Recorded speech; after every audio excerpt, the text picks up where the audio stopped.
This is the Technology Advisory Professionals Technology, Innovation, and Growth podcast hosted by Sean Gaines-Harris. This podcast is dedicated to supporting business leaders and entrepreneurs in choosing technology, finding innovation, and achieving growth. Enjoy this week's episode. Well, today's episode is Technology Today is More Better. We're joined again today by two bright people and friends of the podcast, Dr. Sean McCrae, the Calgarian who took his talents to Ohio for some reason and is working to transform medicine and the paramedical industry in that great state. Rodney Frank, another Calgarian who stayed in the land of the cowboys and oil and spent much of his career creating architecture and advising business leaders. Good afternoon, gentlemen. How are we doing today? Good afternoon, doing well. Yeah. Excellent. In this episode, we're talking about technology again, but this time we're looking at how much is enough and at what point does it become diminishing returns. I think that's a tricky question for a lot of businesses right now. Possibly more importantly, if you're a business leader, how do you know when you're at that point of diminishing returns? I'm going to start today because it's mostly focused on technology, but I'm going to start with Rodney. So, Rodney, having worked with numerous businesses, different sizes, and been a part of many technology implementations, maybe you can talk about a few things that companies can deploy that make a few small things that companies can deploy that can make a big difference in their technology. Sure. So, a lot of companies today, especially smaller companies, they don't have the resources to have their own, human resources departments or full-fledged accounting departments. They might just have a bookkeeper, or they might have an accountant that's off-site that does some things for them. A lot of these companies don't realize the advantage that, automating some of these processes sort of entails. If you've got a technology partner who comes to the table and has some sort of an onboarding process, as an example, where they've already got a little form you fill out when you've got a new hire, and that sort of facilitates the back end going in and creating the users in the different systems and setting up passwords and all of those different types of things. You'd be amazed at how, a small little piece of investment like that, finding a company that's able to provide just an onboarding service for you, might make to your day. It's a scenario where instead of now having to have two, administrators, one guy who's watching the queue and another guy who's busy setting up the users 24/7, now you've automated that, and now the first part's taken care of, and you've just got the guy who's, checking it to go, yeah, that makes sense, I'll approve that, and away it goes, and off to the various systems. So automation I see as being sort of one of those pieces that a lot of people don't really look into. It's like, I need a financial system, so we go and we get a QuickBooks. I need a HR system, so I go and I find a Bamboo HR, and nobody ever talks to me about how to link these things together or how to automate some of the processes that maybe touch multiple of these systems. Right.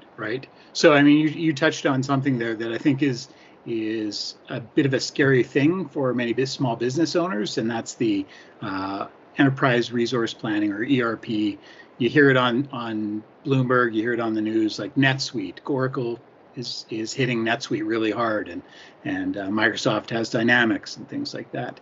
And they're a complicated piece of software for small business. So, you question whether or not customers want to go down there, and how far they need to go down there.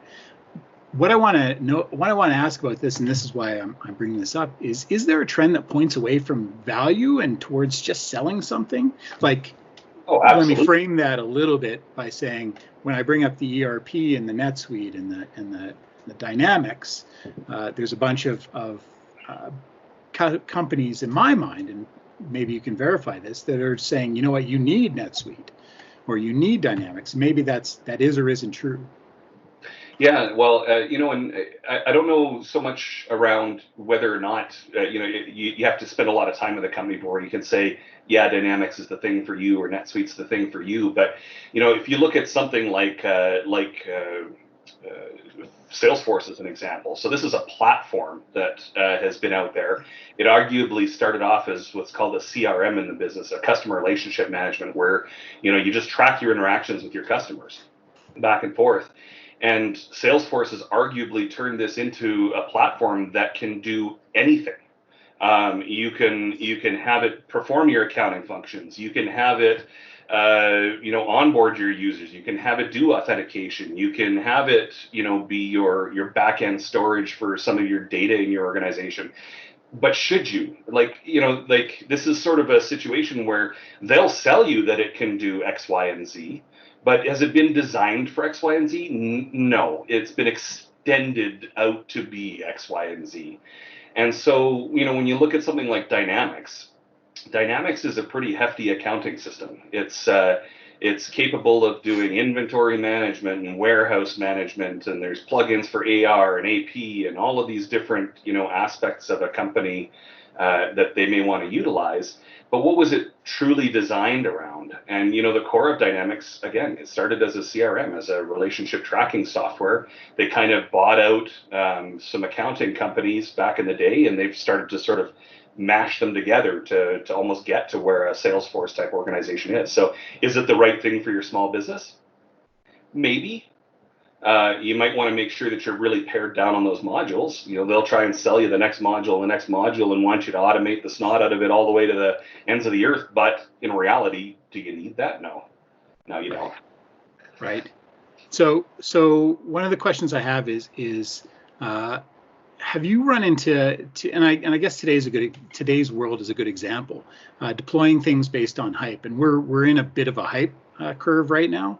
Obviously, collaboration software is a really big thing nowadays, and I think many small and medium businesses are spending a great amount of money and time and effort deploying collaboration with in products like Zoom or Teams or WebEx or whatever that is. But is there more information they need to deploy those things before they go and spend a whole bunch of money digitizing their environment? Well, spending a bit of time with a business analyst who can sit there and look at your environment a little bit and be able to say, what is the actual use case here for collaboration? Because maybe you have a disparate remote sales force that is off in the Arctic, and you've got another, production facility that's way down south. Would they benefit from collaborating? Well, they're very disparate parts of the organization. They're very remote. Maybe there is, but you really need somebody to kind of dig into that and kind of find that value prop or that use case where, this part of it should be automated for collaboration. You should look at collaborating here because this is the one place where these two circles overlap in the Venn diagram. Right. Have you ever been involved in say a customer who really just wants a certain technology and hell bent for leather, I'm going to deploy this technology, and you've tried to reason somebody out of deploying that technology? So yes, I worked for a small oil and gas services company at one point in my career, and there was a situation where we were going through an ERP evaluation process, and we brought in all the big guys. We brought in the SAP, we brought in Oracle, we brought in Microsoft with their Dynamics AX, all the big guys. And where we were coming from was essentially Simply Accounting. Like we were in Simply Accounting prior to going down this path. And the organization was like, we need to do this end to end. We need to go big or go home. They launched this huge ERP initiative. We sunk millions of dollars into it, arguably a couple of million just on hardware and infrastructure alone, and let alone the BA time and the people time to actually put this together and look at a whole system of inventory management and bring it into Dynamics, and then look at all the AR and bring it into Dynamics. And when we looked at it, it's like, where are we coming from and what's our goal here? Like, are we trying to become the Uber of service companies? And if so, maybe that's warranted. If that's where we want to take our business and that is the next evolution, that is the next step for us, great. But, you kind of want to understand those conversations. Where is that sitting at the C-level executive to make that decision? Is that coming from IT standing up and going, hey, you guys should really be doing this cool thing called ERP, and it's really going to save you billions of dollars on the end? And it's like, yes, but how many billions do I need to spend to get to the point where I'm getting that return of investment, right? It's that diminishing return that you talked about. And when I look at the experience that we had in that component, this was all leading up right to the sort of 2016, 2018 crash in oil that took place, the big housing market crash and then the subsequent oil crash. And ultimately, the company had to disband itself and reorganize and reform, and it went from a 6,000 person company down to a couple hundred people. And, when you're spending millions of dollars to deploy this ERP, you better be darn sure that you've got the resources behind it to keep your organization going should something like a market correction take place. I mean, you always can't account for the worst cases, but, there's a certain diminishing return there. Right. So you bring up that the ROI, or the amount of money poured into businesses to deploy certain technologies. I come from that background as well, watching large oil and gas companies deploy millions of dollars because they had millions of dollars, and fair decision on them to go explore new avenues. But that I look at small and medium businesses. When I look at big oil and gas spending $5 and $6 million on a system that they ultimately abandon in a year and say, well, we don't need it. That's fine. I mean, looking at companies that size, they can afford that type of gamble. My strong warning in some of those SMBs is that you can't really afford every dollar you spend is more impactful if you don't get a dollar back out of it than it does for a large oil and gas. They can take that kind of loss, and most SMBs can't.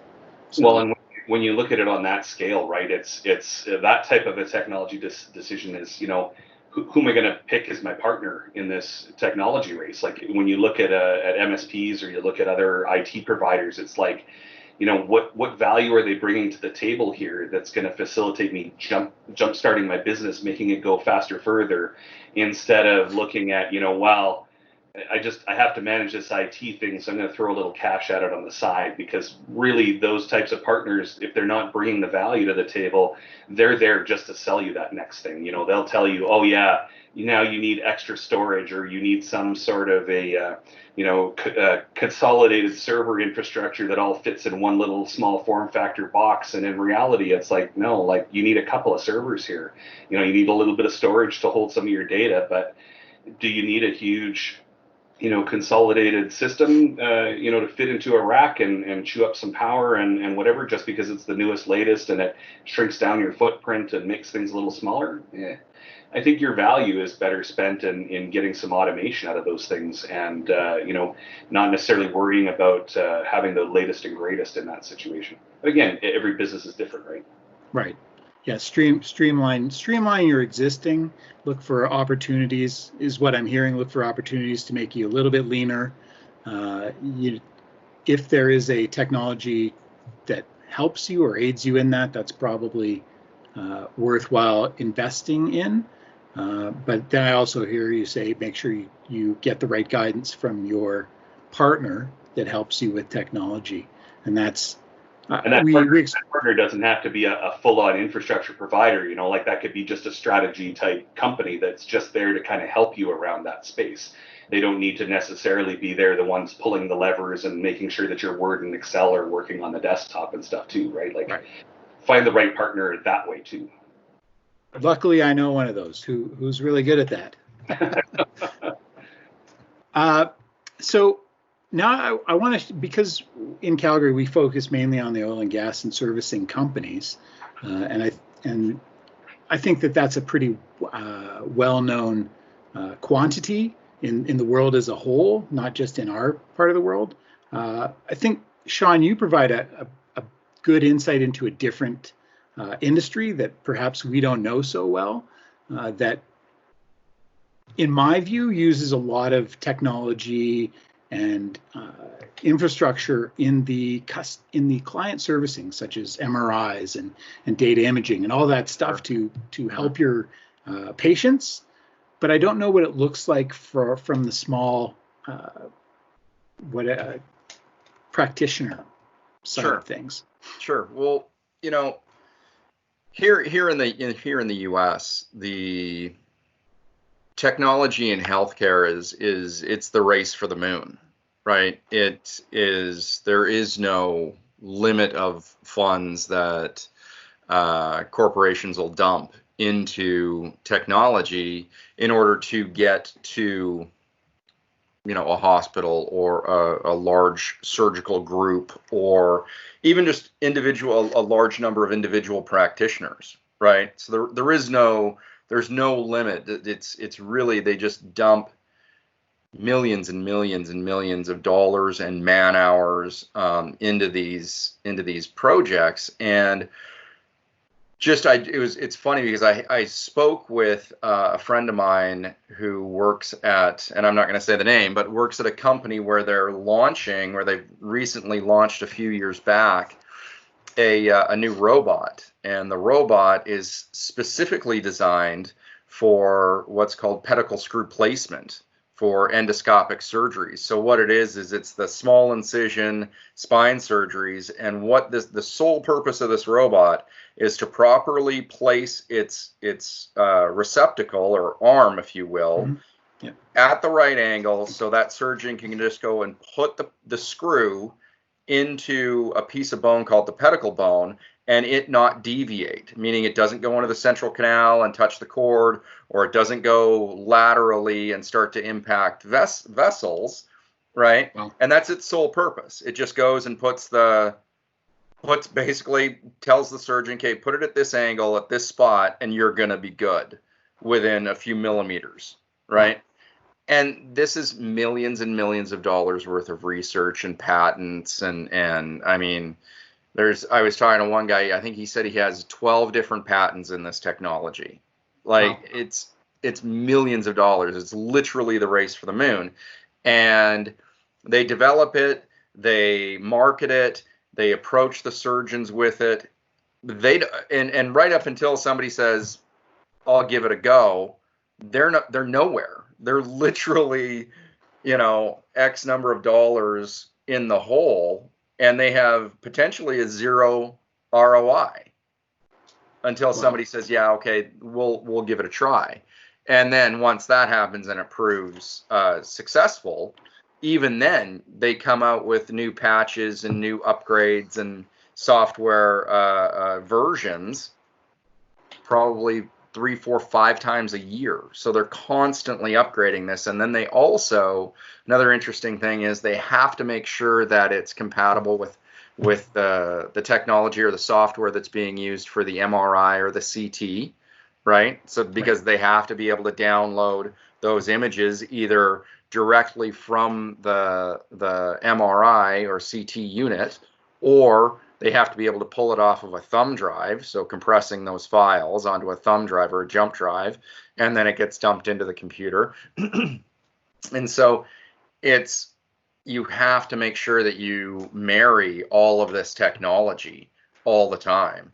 And then, if something goes wrong or you lose faith due to the human element, now you're really, now it's really, maybe I should just pack up my office, and head out the door, right? Like that's one of the challenges, but that happens all over. And, and it's not just technology as far as are we using it to marry different machines with different softwares, but also with vaccinations and things.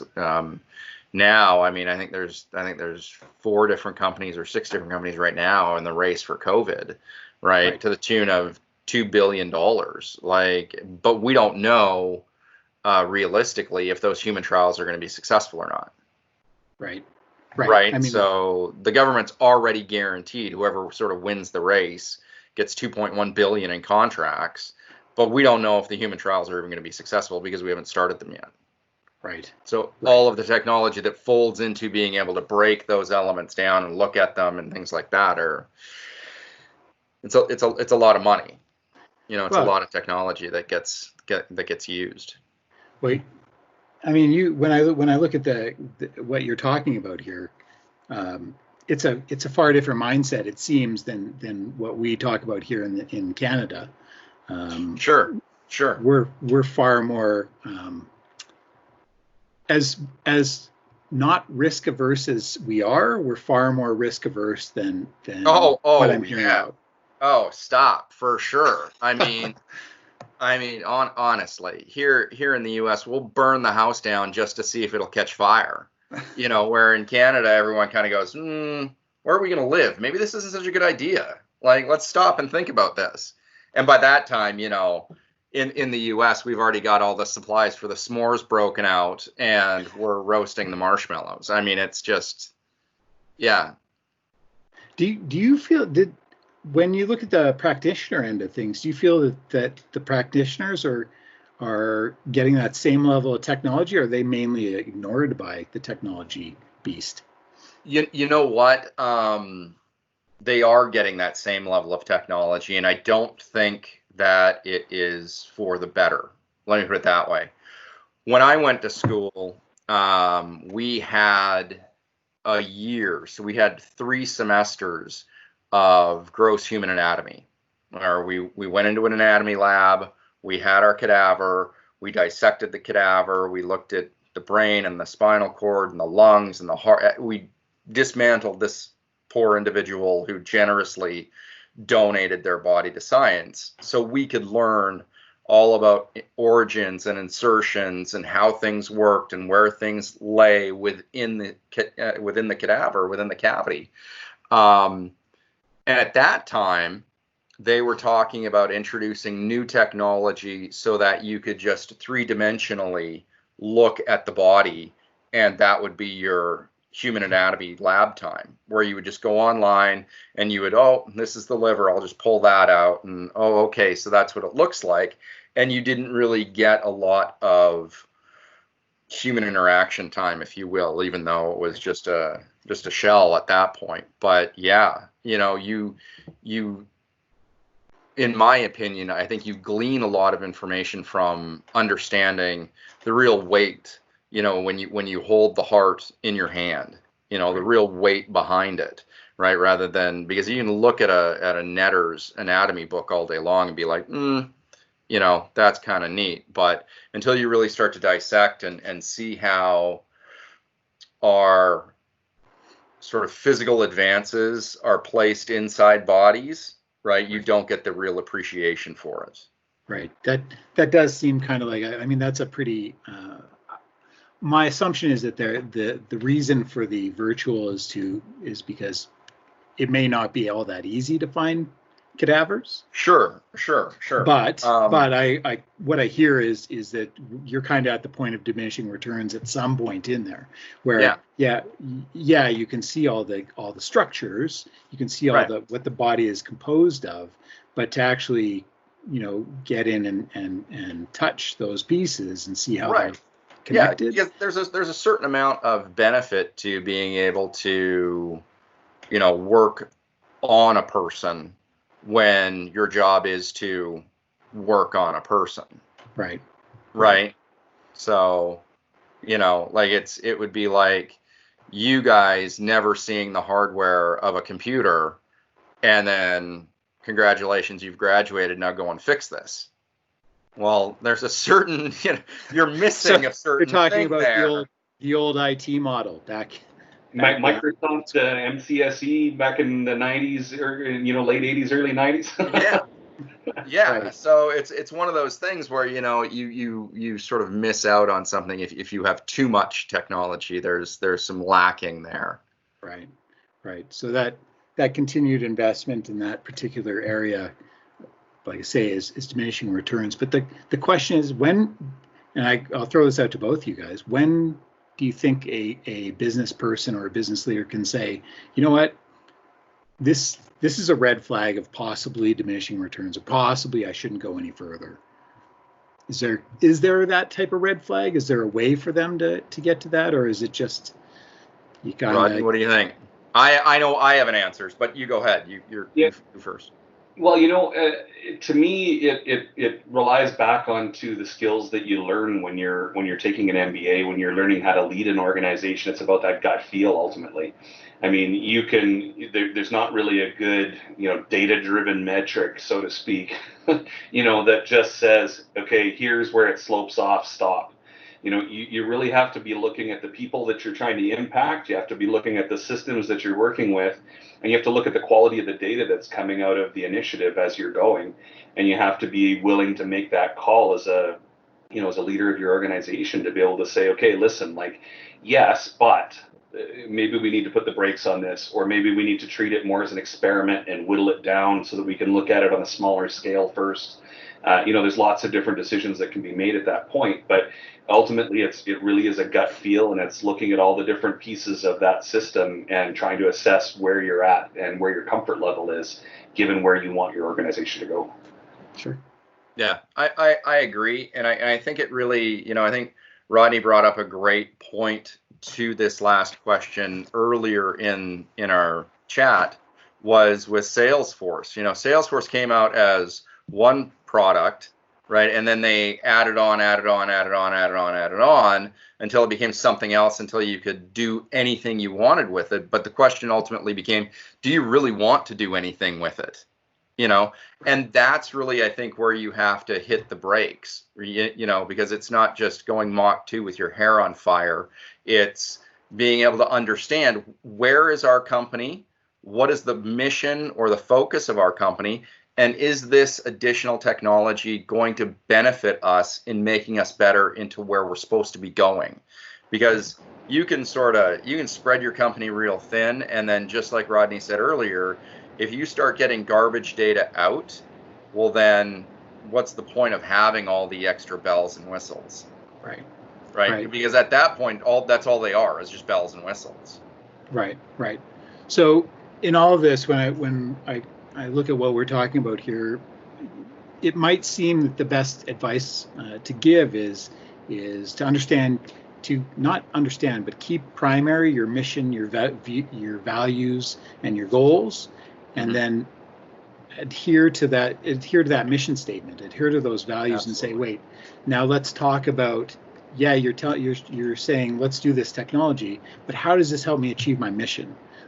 Explain to me the path to getting to my mission by implementing this technology. And in my experience, it doesn't seem like that's true. It seems like people view IT as a different, or technology as a different thing outside of their mission, vision, and values. And I say you should do that at your own peril, because your mission, vision, and values should be primary. Well, and what you're gonna see is that a lot of technology companies, they'll say, "Oh yeah, I heard you, and you need blah, whatever blah is." And at the end of the day, business leaders don't question that, and they should. They should spend time with their partner. They should work with them to truly understand, okay, you're saying this, I'm willing to invest in something. Let's talk about what an experiment with this looks like. How do I convert 2 or 3 users over to it? Show me what it does.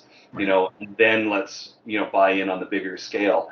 Too many times it's just they put it in the hands of the implementation partner, and they say, yeah, okay, that sounds right. And then they wind up with something that they weren't expecting, something that wasn't meeting up to that value prop that they were looking for. Right. Or it just bogs the whole system down. It just slows everyone down, because there's always a learning curve with everything. And if it doesn't, more to your point, if it doesn't sort of add value to the mission or the values that your company has, then is it, aside from just spending the money, is it really worth it? Right. It's a bit of everyone has to go through their own journey, but that's a bit of you set that vision, mission, and values for a reason. So yeah, I would just say keep that in mind. Yeah. Okay. Well, I think that's all we have time on this particular topic for today. it's been great talking to you guys again.